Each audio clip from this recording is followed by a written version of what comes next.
What is going on, everybody? It's the Franz, and we're here for a SmackDown review for November the 11th, 2022. We are 2 weeks away from Survivor Series War Games. It was not announced what the men's War Game match is yet, but it's pretty obvious by the end of the show what's going on with War Games. Question being, because so far it is a 4-on-4 affair, who is going to join on the babyface team to make it 5-on-5, as it has been announced that both men's and women's War Games matches will be 5-on-5. Personally, if you want to do 4-on-4, that's fine by me, as long as we get a War Games match and it's actually done good. So we have ourselves the start of the SmackDown World Cup tonight, which, unlike the one they did in Saudi Arabia in 2019, I believe it was, or 2019, I believe it was, or 18, there's two Americans, and everyone else is from a different country instead of all of them being from the United States, which was fucking stupid. That'll be over the next 2 weeks. I believe it's going to be, they're going to have two qualifying matches and two first-round matches this week, two first-round matches next week. The semifinals on next Friday, the Friday, the go-home show to Survivor Series, and then the following day, which is Survivor Series, is going to probably be where the finals is. You have Shinsuke Nakamura, Santos Escobar, Jinder Mahal, Braun Strowman, Ricochet, Mustafa Ali, drawing a blank here for the other two. They're going to be wrestling now. Sami Zayn and Pete Dunne. That is your 8 for the World Cup. I'm happy with it. It's fine. I mean, it is World Cup season because FIFA's having their World Cup in November this year due to being in Qatar. So they got to have, so WWE is like, let's get in on the World Cup action, and here you go.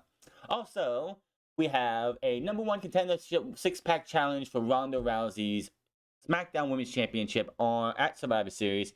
And let's be honest, none of these women are really appealing. As soon as we can get to Ronda Rousey and Shayna Baszler turning on each other and having a match for the title, the better. Also, the Usos, 3 days away, on Monday, if they win tonight, will be the longest reigning WWE Tag Team Champions. And they have to face the gatekeepers to those tag team title records in the New Day. Will the New Day keep their record, or will we see the Usos break that record on Monday? Which I'm sure by the time we get to Monday, if they win tonight, which spoiler alert, they do, of course they do, we'll probably have some kind of celebration on Monday. And the return of the Viking Raiders with their women that obviously everyone knows to be Sarah Logan. So, I start off with the Usos and the New Day for the Undisputed Tag Team Championship. This is a one-off match. They haven't been feuding at all. But it's the Usos. It's the New Day. They go out there. They give you a banger after banger after banger after banger. And this was another one. The last 10 minutes were extra special. Like the New Day trying to do everything they can without cheating, of course, to beat the Usos and keep their record solidified. Obviously, that was not going to happen on this night. They hit Midnight Hour on one Uso on the outside, Midnight Hour on the inside with another Uso. Could not get the job done. Jay tags in, kicks in the sense to the top. He goes flying, but is hit with a minute air 1D. And that is the match, and the Usos retain the championships. Back from break, we hear the backstage with the Bloodline. The Usos ask Roman Reigns what they thought of the match. He gets up and he has that scowl look on his face, like he's not happy, and then he just his demeanor changes, like goes 180 immediately. He's like, "How does it feel, guys? How does it feel to be the best of all time?" And he says tonight he has some business to take care of in the ring, and that he's going to do it properly inside the ring later tonight. He needs his cousins there. They agree. That's going to be your main event segment, and we'll get to that later. Nakamura versus Santos Escobar in the first round of the SmackDown World Cup. I want to say I was highly disappointed in how good this match could have been. These guys should have got at least another 5, maybe 10 minutes to go out there and give us a banger, but they didn't. Whatever it was, because we had that match with Shit Row and Legado del Fantasma, who had Nakamura on Shit Row's side. The interaction between him and Santos in that match was fucking great. I was like, I can't wait to see these guys one-on-one. It just didn't feel like it got out of first gear. Like they were holding back, and it's like, well, it's for the World Cup, apparently, like allegedly, and the winner, of course, the World Cup gets a one-on-one match against Walter for the Intercontinental Championship at a later date.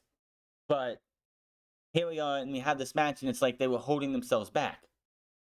It's like, I know what we saw when they had that tag team match, and you guys had that little bit of interaction. These two can go hard, and they just didn't seem to get into that gear. Now, of course, it was another one of those pop moments where Michael Cole mentioned that on January 1st, they didn't say the promotion, but Shinsuke Nakamura will be in, I think it's the Budokan he's actually going to be at, to take on the Great Muta for Pro Wrestling Noah. And then Wade Barrett mentioned how Nakamura and Santos used to wrestle against each other in CMLL 15 years ago. So nice little history there. As you know, New Japan Pro Wrestling and CMLL have a working relationship. They exchange talent, or Nakamura would be one of those ones who went down there. So the match was fine, of course, with Santos and Legado del Fantasma all being out there. They help distract Nakamura enough. Even Zelina Vega distracts him a bit. Hits the Phantom Driver off the top rope. 1, 2, 3. And Santos Escobar moves on. We do not know. They didn't even show the bracket. This is kind of annoying by me. They did not show the bracket to tell us, wow, this match happened. Who's he going to face in 2 weeks? Don't fucking know. That's kind of stupid. Tribute to the troops honoring veterans, and we were told that they were going to have a tribute to the troop show the week before Christmas, so good on them.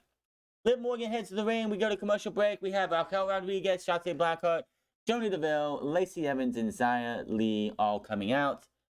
So we come to break. We come back. SmackDown World Cup television behind it flashes the Bray Wyatt logo. Who gives a shit? I'm sorry.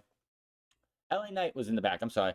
He says, why isn't he in the SmackDown World Cup before this? He starts talking and the flashing of Bray Wyatt symbol and stuff behind him. He turns back around. He's like, telling this person, hey, go fix this thing. I don't need turn this off. I don't need his shit here. And he turns back around. Bray's there. Bray asks him how far he's willing to go. LA Knight talks back to him and then pretty much gets a headbutt to the face for his good measure. And Bray walks up. Who fucking cares? He actually got physical. Why? I don't know. Liv Morgan, Shotzi Deville, Raquel Rodriguez, Lacey Evans, Shotzi Blackheart, Xia Li in a 6-pack women's #1 contender match. The winner gets the SmackDown Women's Championship match at the pay-per-view in 2 weeks. So, this match was all over the place. These women, they went out there, they had themselves an okay match. Shotzi Blackheart hits the, looks for a pump kick. Shotzi hits the Never Wake Up, which definitely looks like she got that from Joseph Connors.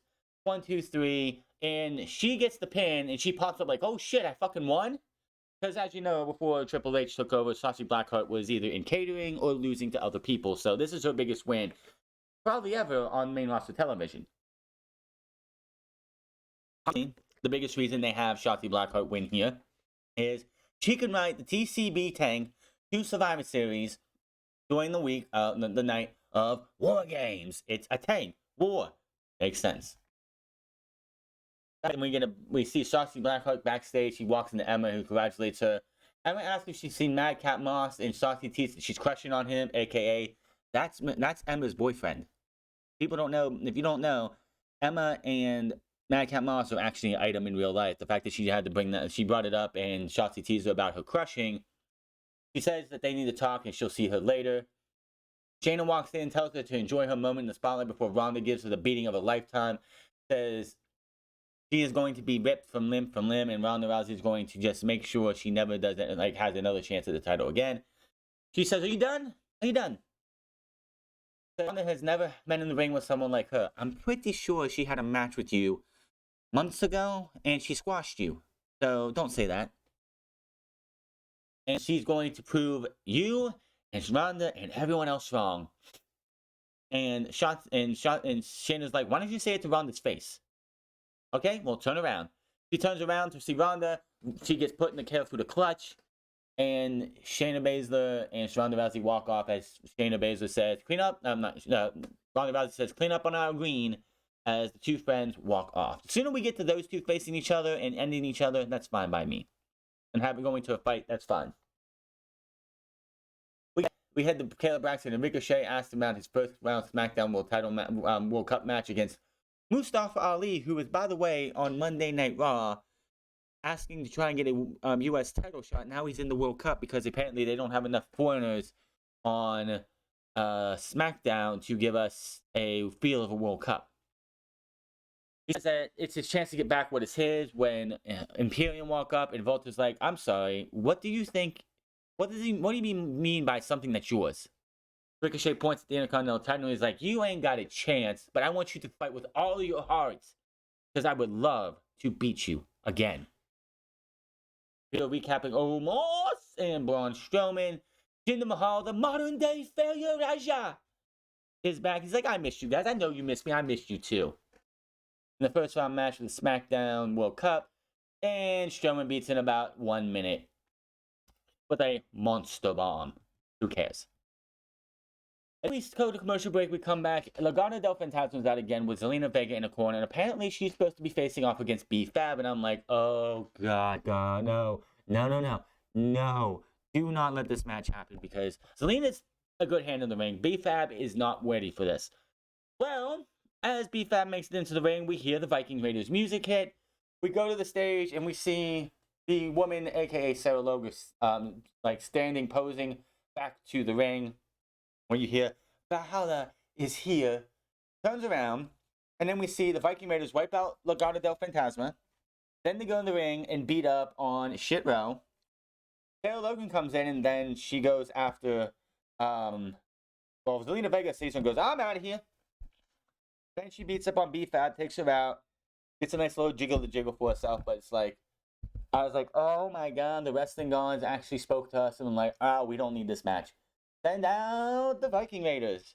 She looks good. I mean, the face paint and everything, the paint down, the one's paint stripe down her neck and everything is pretty good. All that works for me. And Bloodline head to the ring, and the Bloodline come in. Roman Reigns has them acknowledge him, and then he's getting ready to do something for Jimmy and Jay when the Brawling Brutes come out. They say it's Pete Dunne and Rich Holland. They say we got backup because we're tired of the numbers advantage. And Sheamus comes out. He has a microphone. His microphone doesn't want to work for him at all. He basically says that this is the beginning of the end of the bloodline and we're going to take you out. They come to the ring. They all brawl. They get taken. The numbers advantage is still, of course, 4-on-3 still, so they get beaten up. Out comes Drew McIntyre. All four guys brawl, and the show goes off the air.